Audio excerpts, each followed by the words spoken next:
والذين كذبوا بآياتنا سنستدرجهم من حيث لا يعلمون. اور جن لوگوں نے ہماری آیتوں کو جھٹلایا ان کو بتدریج اس طریق سے پکڑیں گے کہ ان کو معلوم ہی نہ ہوگا. وَأُمْلِي لَهُمْ إِنَّ كَيْدِي مَتِينٌ. اور میں ان کو مہلت دیے جاتا ہوں، میری تدبیر بڑی مضبوط ہے. اولم يتفکروا ما بصاحبهم من جنہ ان هو الا نذیر مبین.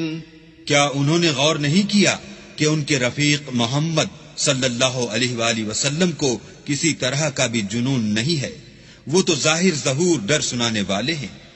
اولم ينظروا في ملكوت السماوات والارض وما خلق الله من شيء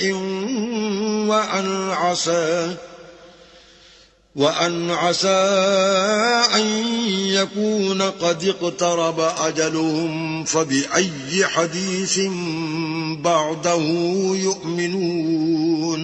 کیا انہوں نے آسمان اور زمین کی بادشاہت میں اور جو چیزیں اللہ نے پیدا کی ہیں ان پر نظر نہیں کی، اور اس بات پر خیال نہیں کیا کہ عجب نہیں ان کی موت کا وقت نزدیک پہنچ گیا ہو، تو اس کے بعد وہ اور کس بات پر ایمان لائیں گے؟ من يضلل الله فلا هادي له ويذرهم في طغيانهم يعمهون. جس شخص کو اللہ گمراہ کرے اس کو کوئی ہدایت دینے والا نہیں، اور وہ ان گمراہوں کو چھوڑے رکھتا ہے کہ اپنی سرکشی میں پڑے بہکتے رہیں.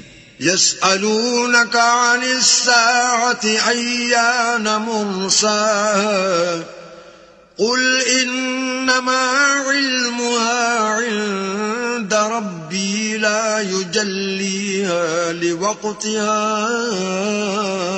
إلا هو ثقلت في السماوات والأرض لا تأتيكم إلا بغتة يسألونك كأنك حفي عنها قل إنما علمها عند الله ولكن أكثر الناس لا يعلمون.